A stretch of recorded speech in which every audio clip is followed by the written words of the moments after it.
नमस्कार विद्यार्थी मित्रांनो, मराठी नोकरी यूट्यूब चॅनलवर आपल्या सर्वांचे स्वागत आहे। आज आपण या व्हिडिओमध्ये पहा महा टीईटी परीक्षेसाठी अत्यंत उपयुक्त असणारा जो घटक आहे तो म्हणजे आहे पहा सामाजिक शास्त्र। आणि आज आपण या व्हिडिओमध्ये पहा महा टीईटीच्या पेपर 2 साठी सामाजिक शास्त्र या विषयाचे मागील वर्षी विचारण्यात आलेले महत्त्वाचे 20 सराव प्रश्नसंच घेत आहोत। मित्रांनो, हे सर्वच्या सर्व प्रश्न टीसीएस आणि आयबीपीएस पॅटर्न नुसार घेतलेले आहेत। म्हणजेच हे जे प्रश्न आहेत हे एकदम लेटेस्ट प्रश्न असणार आहेत, पण हे आपल्याला प्रीवियस क्वेश्चन पेपर मधील प्रश्न घेतलेले आहेत। त्यामुळे आपल्याला या व्हिडिओची जर पीडीएफ डाउनलोड करायची असेल तर मराठी नोकरी या नावाने आपलं टेलिग्राम चॅनल आहे, सोबतच आपला व्हॉट्सअप ग्रुप देखील आहे। दोघांच्याही लिंक्स मी तुम्हाला डिस्क्रिप्शन मध्ये देत आहे, त्या ठिकाणी जाऊन आपण त्यांना जॉईन करा, म्हणजे प्रत्येक व्हिडिओची पीडीएफ आपल्याला फ्री मध्ये मिळून जाईल। मित्रांनो, हा जो व्हिडिओ आहे हा स्पेशल सामाजिक शास्त्र स्पेशल प्रश्नसंच असणार आहे। पेपर 2 साठी सर्वात महत्त्वाचा व्हिडिओ असणार आहे। आपण जर या चॅनलवरती नवीन असाल तर लगेच आपल्या मराठी नोकरी या यूट्यूब चॅनलला सबस्क्राइब करून ठेवा, म्हणजे आपल्याला डेली याच पद्धतीचे व्हिडिओज पाहायला मिळतील। चला तर व्हिडिओला सुरुवात करूया।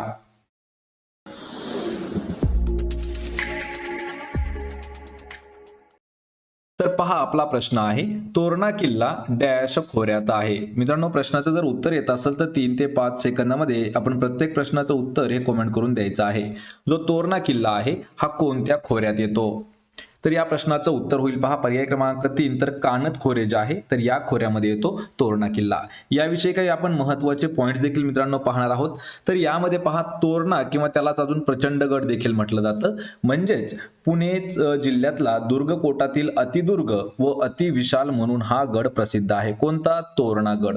छत्रपती शिवाजी महाराजांनी स्वराज्य स्थापन करत असताना इसवी सन 1647 मध्ये अगदी पहिलाच घेतलेला किल्ला म्हणजे तोरणा आहे। आपल्याला यावरती प्रश्न विचारला होता की छत्रपती शिवाजी महाराजांनी स्वराज्यातील पहिला कोणता किल्ला घेतला, तर तो होता पहा तोरणा किल्ला। वर्ष दिलं आहे 1647 या वर्षी। छत्रपती शिवाजी महाराजांनी हा किल्ला घेऊन स्वराज्याचे तोरण बांधले आहे, किंवा आपण त्याला म्हणू शकतो की हा किल्ला घेऊन त्यांनी स्वराज्य स्थापनेची सुरुवात केली होती। आणि याच तोरणा किल्ल्याला तोरण बांधले म्हणून याच किल्ल्याचे नाव तोरणा किल्ला असे ठेवण्यात आले आहे असं सांगण्यात येतं।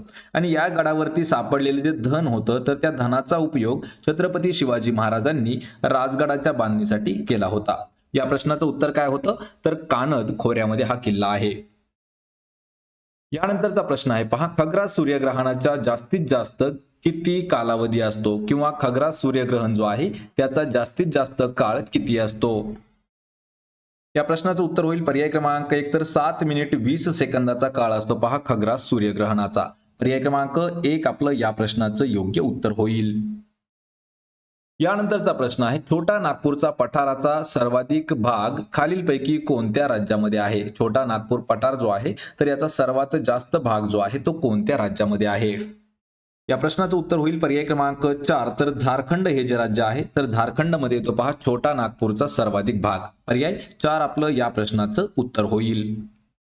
यानंतरचा प्रश्न आहे पहा, उत्तर व दक्षिण भारतातील प्रत्यक्ष सीमारेषा म्हणून ओळखली जाणारी पर्वतरांग डॅश आहे। पहा, उत्तर व दक्षिण भारतातील प्रत्यक्ष सीमारेषा म्हणून ओळखली जाणारी पर्वतरांग, तर ती पर्वतरांग आहे पहा मित्रांनो पर्याय क्रमांक 4 विंध्य पर्वतरांग। यामध्ये जेवढे काही आपण 20 प्रश्न घेतलेले आहेत ते पूर्णचे पूर्ण प्रश्न आपल्याला प्रीवियस क्वेश्चन पेपर मधील घेतलेले आहेत। तर पहा, विंध्य रांग ही जी रांग आहे ही उत्तर आणि दक्षिण भारताची सीमारेषा म्हणून ओळखली जाते। या रांगेचा जो विस्तार आहे तो गुजरातच्या पूर्व भागापासून ते बिहार पर्यंत पसरलेला आहे, आणि या रांगेची उंची सुमारे 450 ते 600 मीटर एवढी आहे।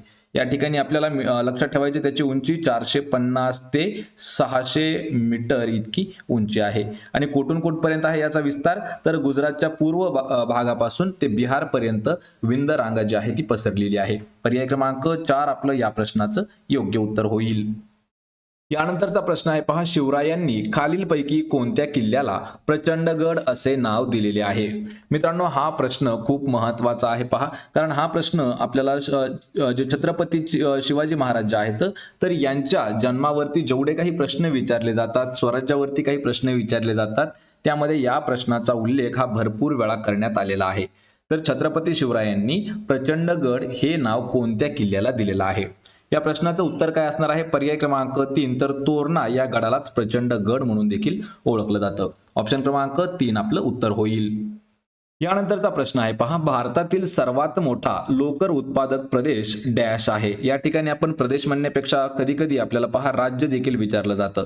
तर आपल्या भारतामध्ये सर्वात मोठा लोकर उत्पादक प्रदेश तो कोणता आहे, तर तो येतो पहा ऑप्शन क्रमांक 2, तर राजस्थान हा प्रदेश आहे. राजस्थानसाठी अजून एक प्रश्न आपल्याला विचारला जातो की क्षेत्रफळाच्या दृष्टीने भारतातील सर्वात मोठं राज्य, तर ते आहे पहा राजस्थान. हे क्षेत्रफळाच्या दृष्टीने सर्वात मोठं आहे. आणि या ठिकाणी काय विचारलं आहे की लोकर उत्पादक प्रदेश कोणता आहे, तर राजस्थान. लक्षात ठेवा, राजस्थान हा भारतातील सर्वात मोठा लोकर उत्पादक प्रदेश आहे.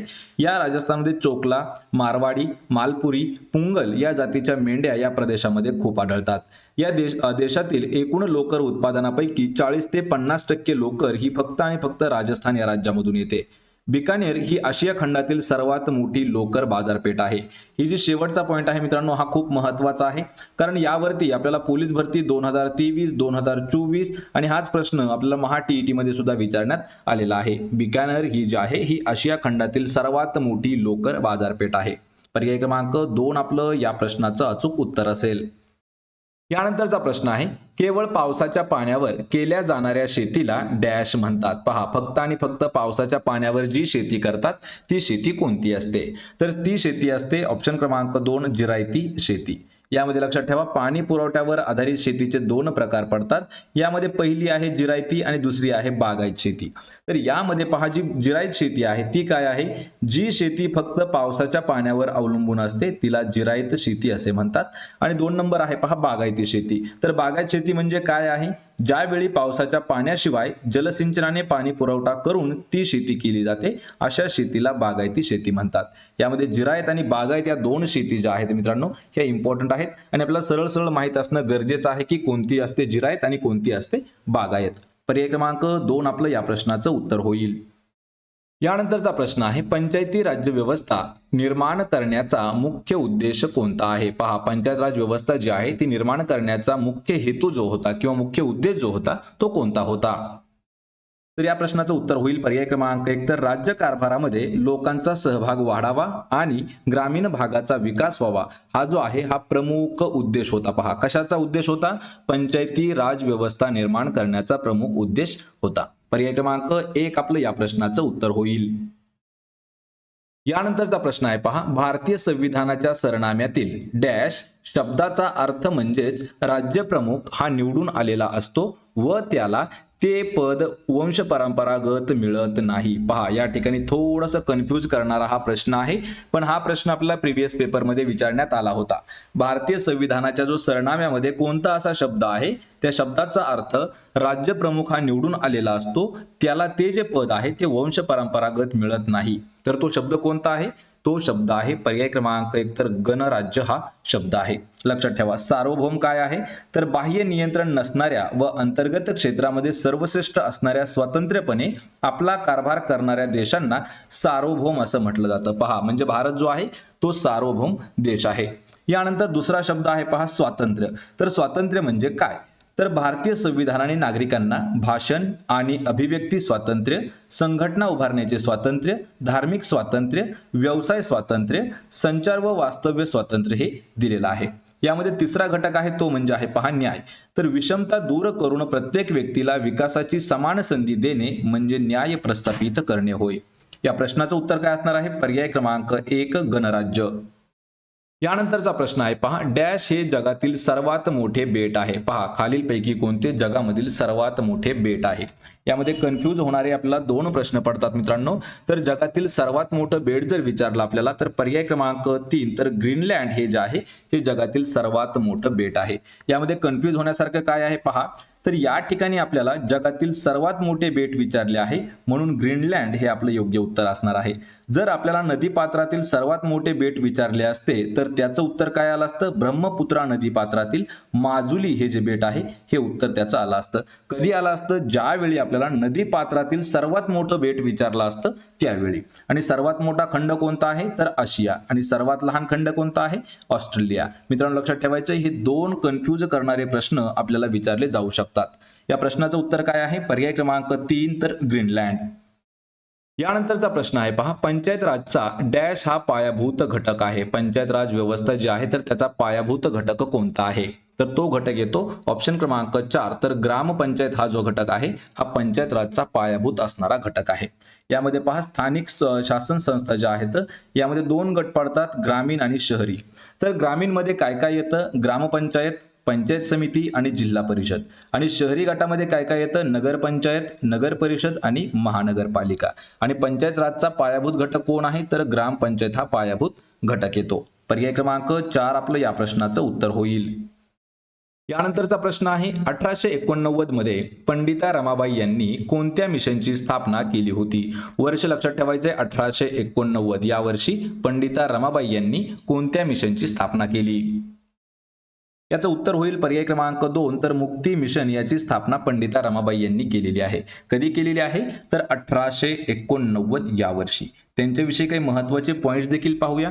तर पंडिता रमाबाई यांनी 1881 मध्ये आर्य महिला सभेची स्थापना केली होती, जी पहिली स्त्रीवादी संघटना बनली होती. 1881 कोणती आहे? आर्य महिला सभा.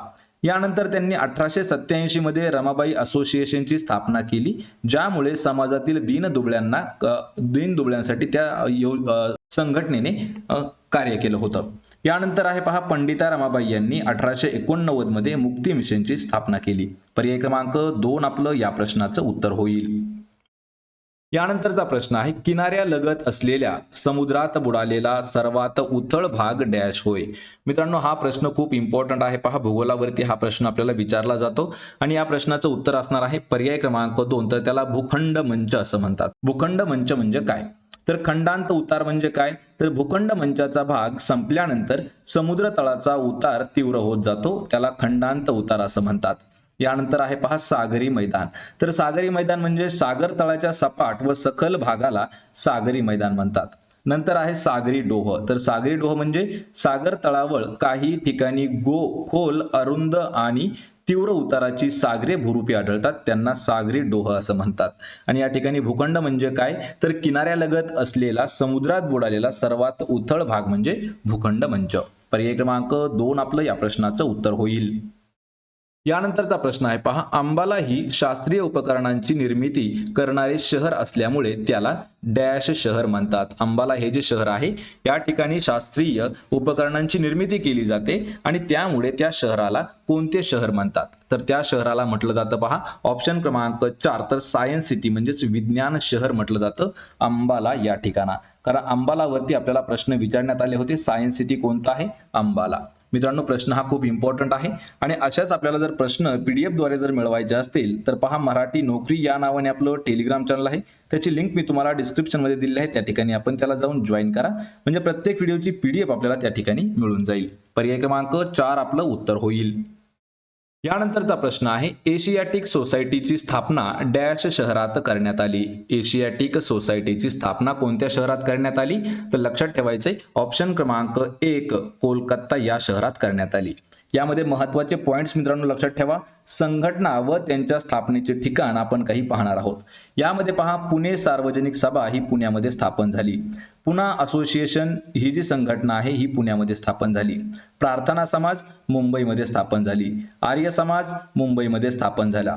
मद्रास महाजन सभा ही मद्रास म्हणजे आत्ताचं जे चेन्नई आहे त्या ठिकाणी स्थापन झाला. बॉम्बे असोसिएशन मुंबई या ठिकाणी स्थापन आहे. सत्यशोधक समाज पुणे या ठिकाणी स्थापन आहे. डिप्रेस्ड क्लासेस मिशन मुंबई या ठिकाणी स्थापन आहे आणि इंडियन लीग ही कोलकाता या ठिकाणी स्थापन आहे.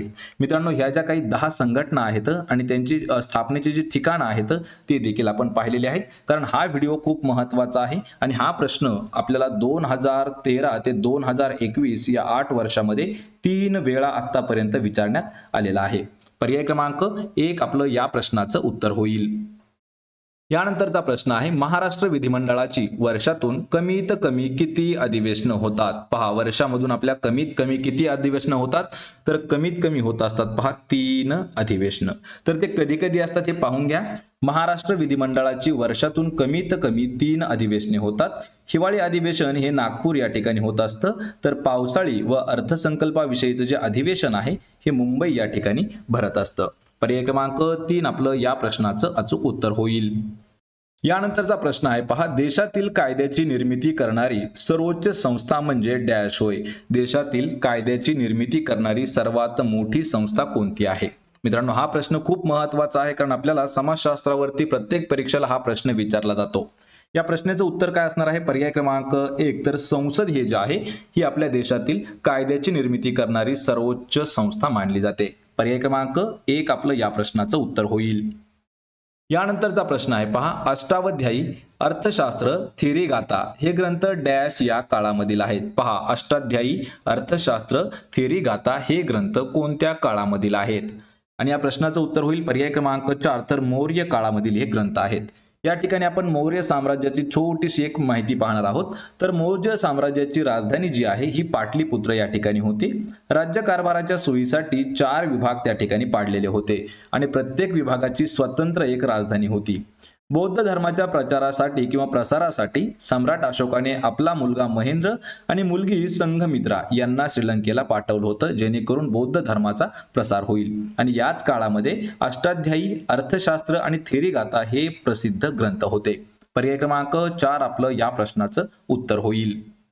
यानंतरचा प्रश्न आहे, 24 ऑक्टोबर हा दिवस खालीलपैकी कोणता दिन म्हणून साजरा केला जातो? किती आहे? 24 ऑक्टोबर. तर 24 ऑक्टोबर मित्रांनो हा जो दिवस आहे हा संयुक्त राष्ट्र दिन म्हणून साजरा केला जातो. पर्याय क्रमांक 1 आपलं या प्रश्नाचं उत्तर होईल. मित्रांनो, या ठिकाणी महिला दिन जो आहे तो 8 मार्चला साजरा करतात. पर्यावरण दिन 5 जूनला साजरा करतात. जागतिक शांतता दिन 21 सप्टेंबरला साजरा करतात.